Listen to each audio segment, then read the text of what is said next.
alegria receber aqui hoje o Rodrigo Prando, que é professor de Sociologia e Política na Universidade Mackenzie.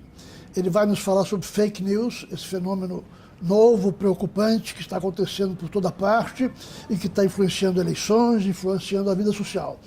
Ele, como professor da Universidade de Mackenzie, conviveu como coordenador com a mãe da Ana Elisa, a Maria de Lourdes Baixa, que também foi coordenadora na Mackenzie. Então, para nós é um duplo prazer recebê-lo. Seja bem-vindo, Rodrigo. É um prazer enorme estar aqui com você, especialmente por essa lembrança muito especial para mim, porque Maria de Lourdes foi uma referência na convivência que eu tive na universidade. Foram muitas reuniões e a gente, quando compunha a ata da reunião, ela gostava muito de perguntar, mas você fica mudando as palavras, né? Enfim, eu gostava de fazer umas atas mais rebuscadas e o diálogo, coisa muito boa. É de muita boa lembrança, Maria de Lourdes, para mim e para os colegas dela. Obrigada. Rodrigo, qual é o impacto da fake news? Olha, é muito grande. Agora, vale ressaltar que numa tradução, né, que é fake news, notícia falsa, ela sempre existiu, né? Isso desde a antiguidade, a notícia falsa, a mentira, ela serviu para questões políticas, ela serviu para guerra, motivo de guerra, né? Então, você pegar a antiguidade, se você pegar até mesmo na Idade Média, né, em que pese que na Idade Média você tinha o clero, né, como aquele que tinha o conhecimento, eram letrados. Então, assim, sempre não contar a verdade foi um aspecto bastante importante da cultura ocidental, tanto quanto contar a verdade, mas omitir também sempre foi. Por que a fake news hoje tem um impacto tão grande? Porque hoje ela é fabricada com propósitos e, mais do que isso, ela é fabricada com propósitos muitas vezes políticos e, além disso, e algo que é muito importante, ela se espalha muito rapidamente, porque a gente vive numa sociedade conectada. Então, se a mentira ou o boato, né, eu que sou do interior, quem teve a vida, sabe que, por exemplo, uma disputa de prefeitura sempre há uma boataria dos adversários, sempre aconteceu. Hoje acontece, mas toma uma amplitude enorme. Aquilo que Humberto Eco falou antes de falecer, né, que no fundo a internet, as redes sociais deram voz aos idiotas em escala planetária, mas também aos mentirosos, aqueles que produzem notícias que têm um impacto muito sensível no esgarçamento do tecido democrático, por exemplo, na saúde pública. Então você imagina quando você associa a ideia de fake news, de que essa notícia produzida de que as vacinas causam doenças que não causam e as pessoas deixam de se vacinar e alguns países estão tendo surtos de doenças que foram erradicadas. Por quê? Porque é uma fake news que viraliza. Então as pesquisas, Ana Bolívar, elas mostram que muita gente, elas preferem compartilhar uma notícia que confirme o senso comum, suas próprias crenças, do que uma notícia que demanda um pouco mais de reflexão. Então a gente vive, especialmente nas redes sociais, um ambiente em que a informação ela é muito rasa. Ela é rasa em conteúdo, ela é rasa na forma de expressão, ela busca cliques e likes e ela viraliza numa velocidade muito grande. Então o impacto disso, especialmente para uma cultura, para um país que não é um país de leitores, então assim, as pesquisas também infelizmente demonstram que o brasileiro lê muito pouco, né? Que nós temos uma quantidade dos que leem e sequer são capazes de entender o que estão lendo, de interpretar. Então, assim, nessa superficialidade de pouca leitura e de incompreensão do que lê, as fake news encontram um terreno abundante. Então, de uma determinada maneira, e o Bolívar também, que é especialista em cultura política, ela está, nos últimos anos, determinando algumas mudanças na cultura política. A gente tem passado de uma sociedade do diálogo para uma sociedade que espalha informação sem comprovação e o diálogo fica vedado, gerando o quê?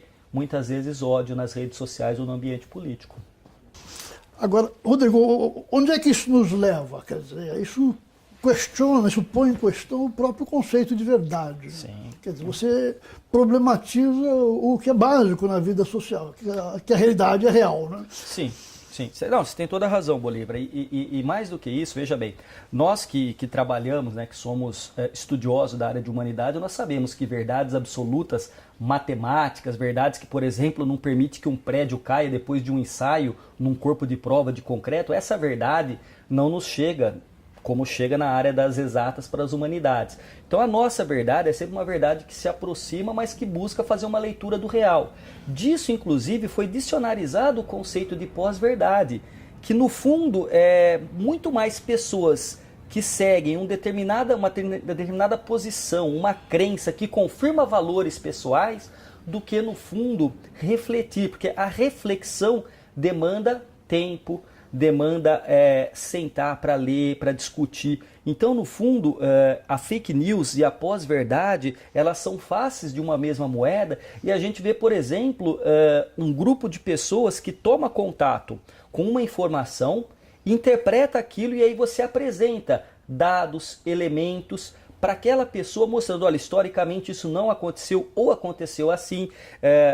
Esses dados não corroboram sua visão e não adianta. Ela permanece fiel àquilo que ela acredita e ela não muda de posição. Então, essa ideia de que nossas crenças, no fundo, é quase que uma apologia do senso comum, um senso comum planetário que deixa tudo muito raso. Então, assim, como eu disse, esgarça o tecido democrático, mas também tem uma outra coisa. A pós-verdade conjugada a fake news, especialmente no ambiente das redes sociais, coloca os indivíduos fechados em grupos, até por conta do algoritmo das redes sociais. As pessoas se comunicam compartilhando as suas pós-verdades, compartilhando fake news e nunca tendo a possibilidade de confronto com o contraditório. É isso que a gente usa uma expressão mais simples, estamos falando na bolha. Nós estamos falando de uma bolha. Então esse algoritmo fecha e as pessoas ficam. Então, no fundo, é o seguinte, eu compartilho alguma coisa, alguém vem lá e curte. Ela curte e compartilha. E ali o que acontece? O algoritmo coloca tendencialmente você em contato com pessoas que são da sua família ou do seu grupo social, universidade, trabalho. No fundo, você vai se distanciando daqueles que poderiam se colocar contrários, que poderiam dialogar com você. No fundo, o ambiente fica de muito ódio, a pessoa começa a contrapor uma outra nas redes sociais, o que acontece? É bloqueada ou é excluída. Reforçando, então, isso que você chama de bolha. Fica, no fundo, um espaço de ausência de diálogo. E quando o diálogo acontece, infelizmente é um diálogo muito raso.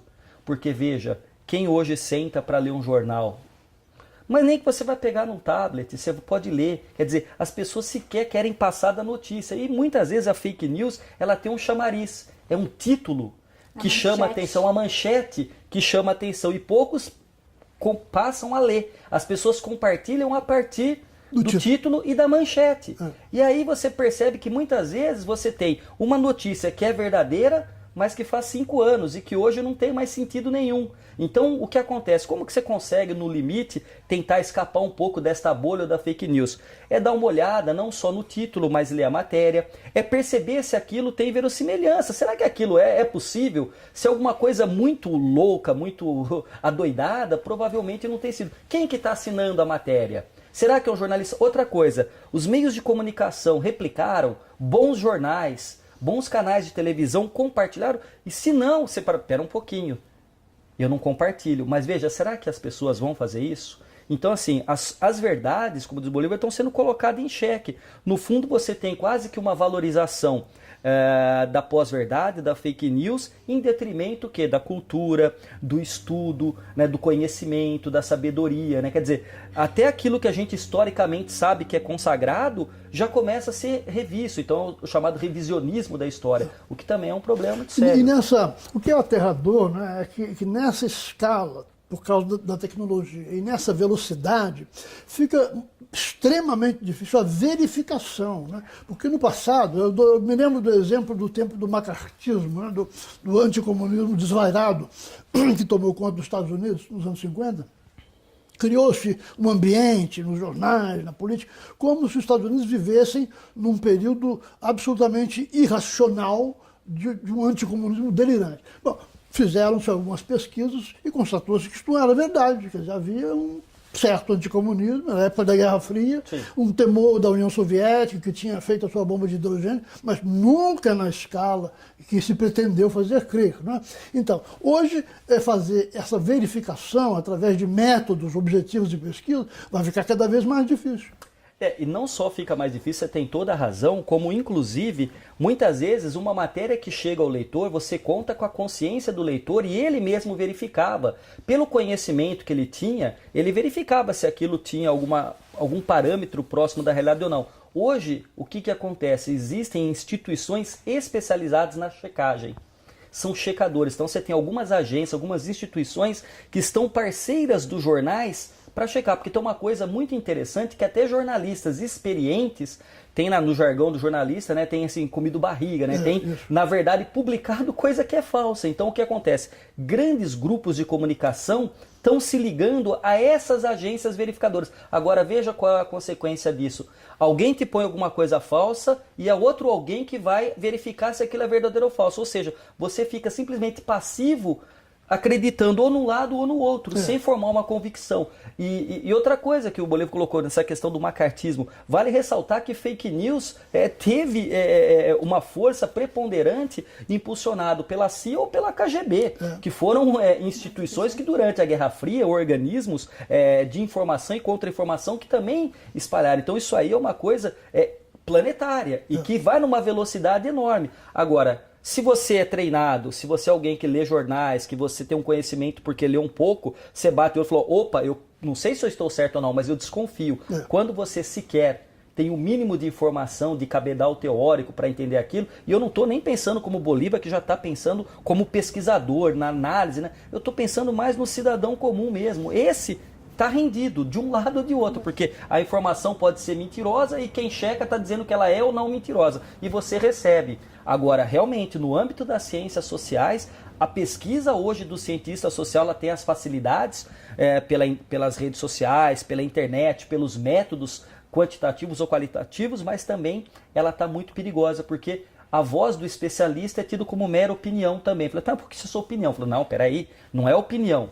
É um artigo construído, pode ser um artigo de uma página de jornal, mas tem um conhecimento de uma vida de leitura de 30, 40 anos. Não, isso é sua opinião, eu respeito, você tem que respeitar a minha. Então as pessoas estão confundindo opinião com, na verdade, análise proferida e escrita e publicada por um especialista. No fundo, a gente vive um império do senso comum e da superficialidade.